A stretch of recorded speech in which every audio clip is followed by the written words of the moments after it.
astonishing, impeccable. It's grand. My first time ever truly experiencing that at the college level. Tremendous to see all the celebs, what do you call it? The celebs and what do you call the people that played him before? Alumni. Thank you. I went blank. The alumni coming back, it was tremendous, and seeing the kids take the field at the conclusion of the game was unbelievable. I'm proud. I'm happy to be your coach. I'm proud to coach these young men. I think 16 million viewers in the last two games was tremendous. One of the largest, second most streamed game on Fox in history. Number 10 most watched regular season college football game in Fox history. Pretty darn good to get started. Let's go.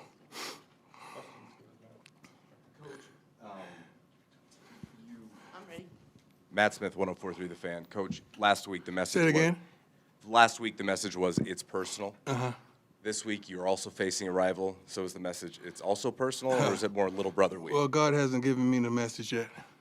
When He give it, I promise you guys will be the first to know.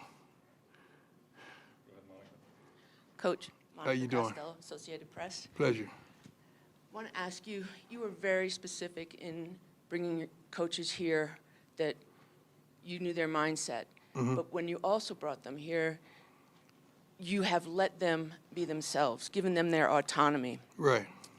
How important is that for the success of this program, but also in their interactions with the players and showing up as well as it has in the first two games? Well, when we really looked to them to hire them, we wanted to understand their characteristics, the way they got along with people, the way they connected with the youth and parents as well, the recruiting ability.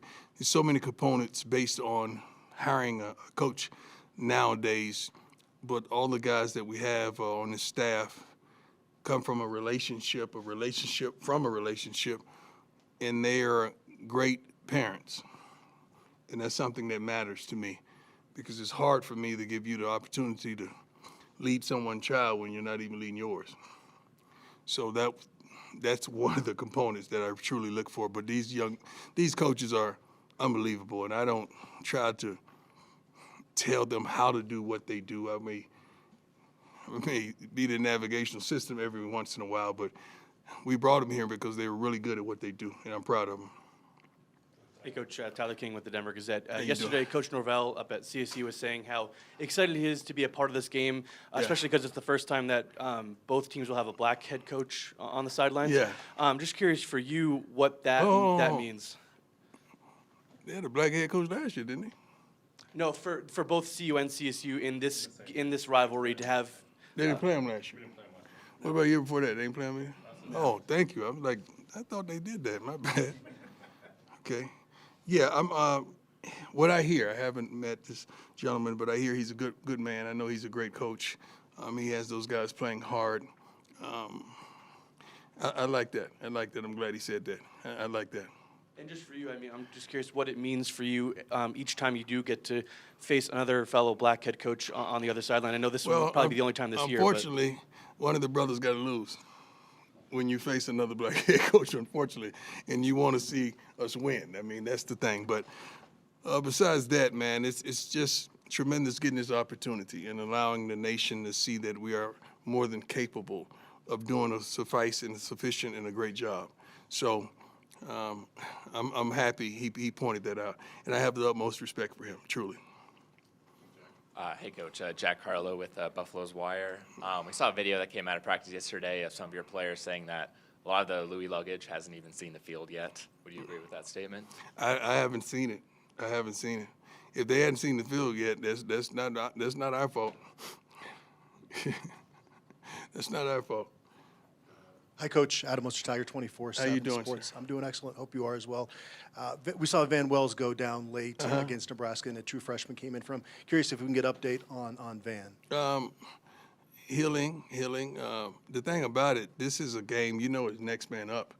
And Yeah, I came in and did a great job, and we didn't miss a beat. That's the thing. When any of these running backs go out, when those receivers go out, the defensive line has a tremendous rotation, and we're trying to find those two linebackers that we feel are suitable. We have rotations in some of the dime packages and the nickel packages as well. So we have the depth that we need. We could always use more, but I feel like we're okay at that position. We're okay, but hopefully Van gets better soon. Ariel Orsuto, How you Nine doing, News. Ariel? Doing very well, living the dream. So yesterday, Coach Norvell, first of all, was talking endlessly about Shador and his success, but he also told a story that when you first got your job at Jackson State, that you reached out and asked about the air raid offense to try to get the Right. best of Shador. Do you recall that? And, Yeah. And can you kind of I tell it from your called perspective? several persons. Honestly, I think my initial call, I'm going blank, my initial call was to Mike Leach. Thank you. Was to Coach Leach. That's why I was trying to grasp his name. Coach Leach, God bless him and rest him. That's who I called initially because he's it. So that's pretty much how we did it. And I interviewed several persons, and that's how I met Brett through that. But definitely, because I knew we had a stout defense led by Dennis Thurman, and we wanted to put up more points. So I wanted to know the intricate details of that offense. Hey, Coach. Brian Howell from the How you Daily doing, sir? Camera. Good, and you? I want to ask you about Travis Jay and Brendan Gann, a couple of your Florida State transfers that looks like they're just now getting back. How close are they to getting on the field, and what do they add when they are healthy? I don't think they're close. I don't know what they had. I got to see them. I got to see how they work and how they fit in, and do they know the scheme. But they're tremendous. They have tremendous attitudes, which is really positive. They have tremendous work ethics. So I really like what I've seen thus far, but I can't wait to see them on the field. I feel like they're a little bit of ways from really playing and starting the game. Hi, Coach. Rylan Scholes with Ralphie Report. You've had 4 players in the first 2 weeks get Pac-12 Player of the Week honors.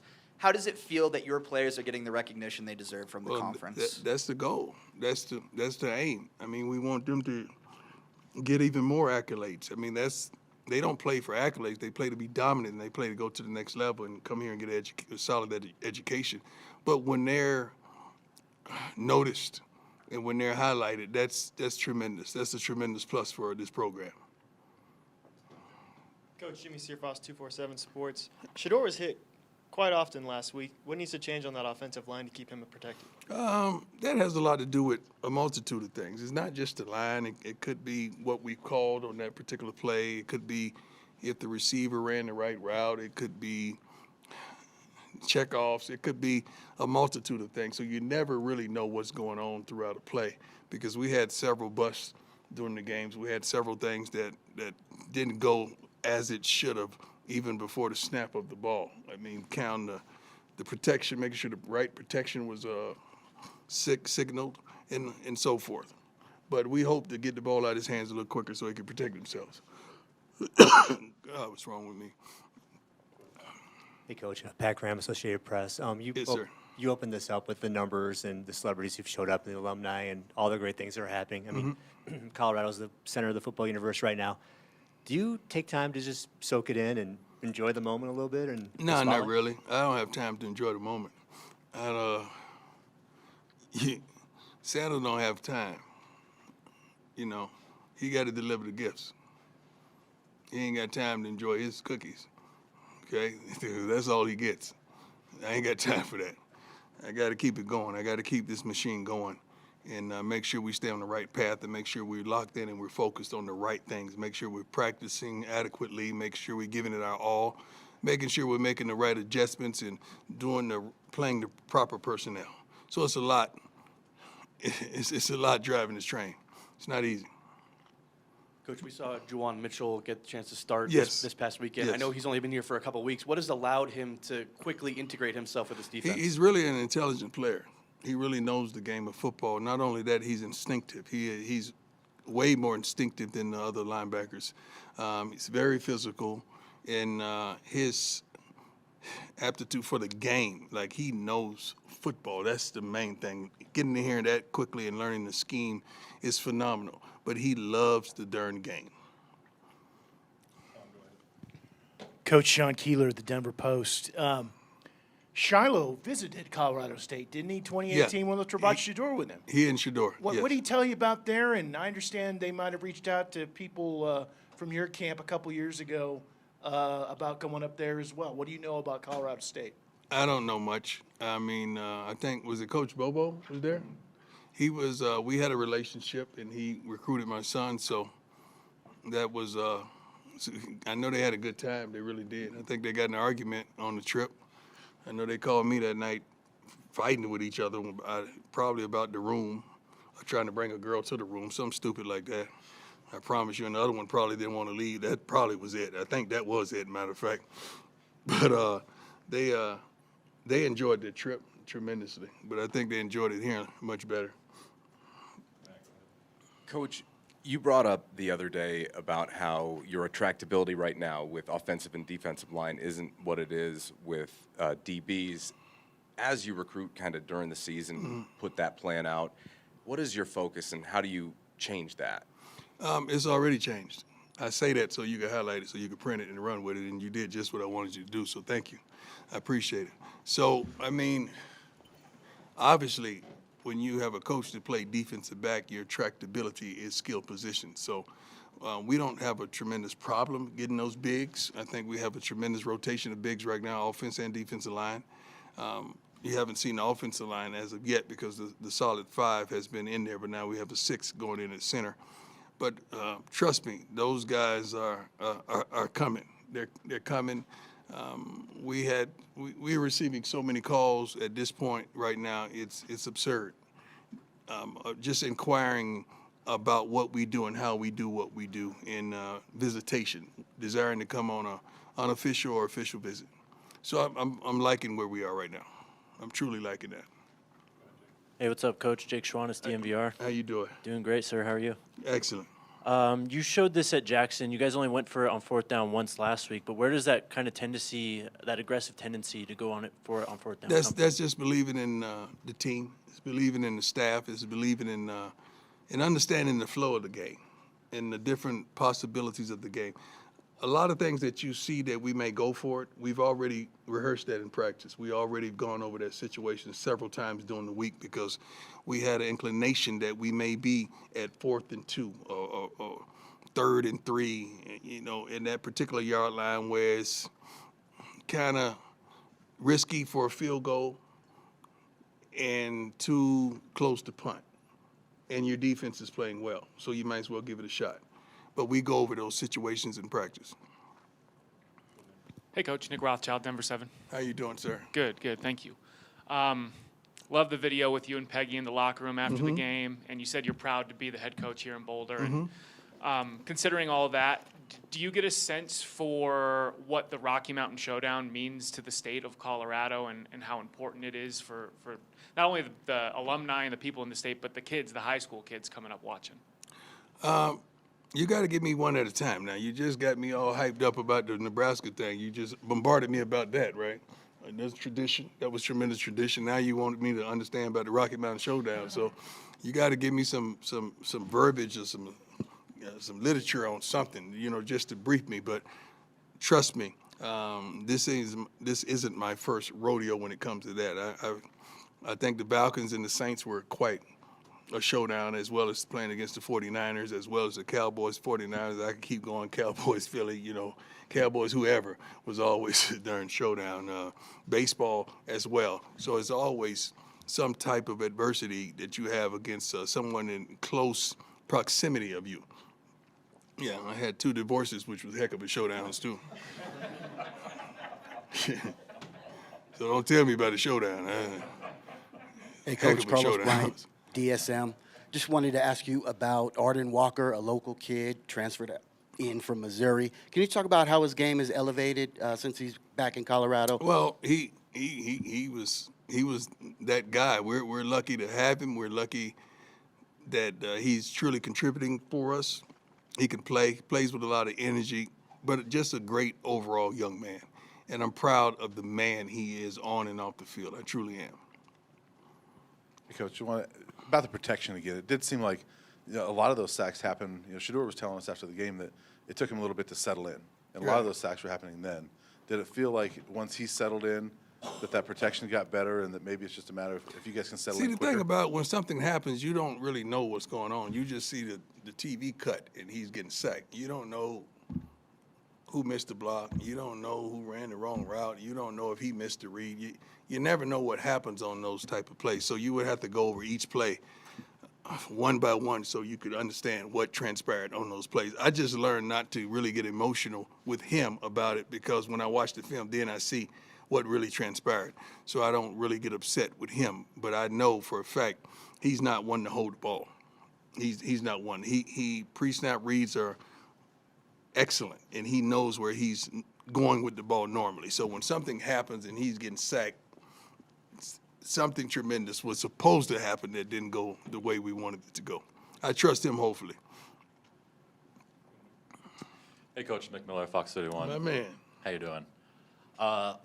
2-0, and obviously the first two wins, you guys win in different manners, but it feels like the mentality of the team is not being satisfied and trying to continue to build. So going into the game against Colorado State, what is it going to take to be able to be dominant in all three phases of the game for all 60 minutes? Well, we wanted to get out to a great start in practice today. We cut practice down a little bit, but we wanted it full speed and a tremendous tempo, which we got out of the guys. We got to get started. Oftentimes, coaches, teams, they wait till Saturday to get started. You get started today. You get started on the scouting report this morning. You get started when you touch that field, when you snap on that chin strap. And having a good start translates to a good start on Saturday, and that's what we need. We want to exceed expectation. If expectation is to win, we may understand that. Let's exceed that. Whatever the expectation is, let's exceed that individually and combined as a team. We're winning, but we're not playing our best football. That's a tremendous sign, and we can't wait to build off that. We want to show you a game that we put it together offensively, defensively, as well as special teams. We want to show our fan base that game, and that's what we're chasing. Hi, Coach. How you doing? Good, how are you? Good. Nikki Edwards, CU Sports Report. Matt Rule had comments after Shador mentioned that he was disrespected by the team. He said, "I've never disrespected an opponent a day in my life. I never will." Do you have any response to that? Not really. That was unfortunate. I didn't even know anything about it. They said they were praying in the middle of the field, so it's cool with me. I mean, I'm happy if that's what they were doing. Amen. I'm for that. I'm all for that. Let's turn the page. Let's get on to Colorado State. That's over. Yeah, and in the fact that you're turning the page, you also seem very kind of like subdued, very cool, calm, collected right now. What is that mentality that you have right now? It's a consistency of who I am, and I rock steady. You know, I get a little feisty and a little hype, and I start changing as the days grow on to the game. You know, I get more determined and focused and locked in. But right now, I have a trust and I have a belief that we're going to do what we need to do. I have that, and that translates to our young men that's in that locker room as well as our coaches. Not only the young men are watching me, the coaches are too. They're watching how I move. You know, a multitude of them have been with me, so they know this. But some of the new coaches, they got to understand we have a consistency in everything we do. From the way we act, from the way we talk, from the way we walk, from the way we go about our business. We have a consistency, and we want to translate that into the young men in that locker room. That's what we're searching for. That's what all of us are searching for, isn't it? Consistency. Not only from ourselves, but from the people we choose to befriend and love. That was it? Yeah, that was it. Okay, thank you. God bless you.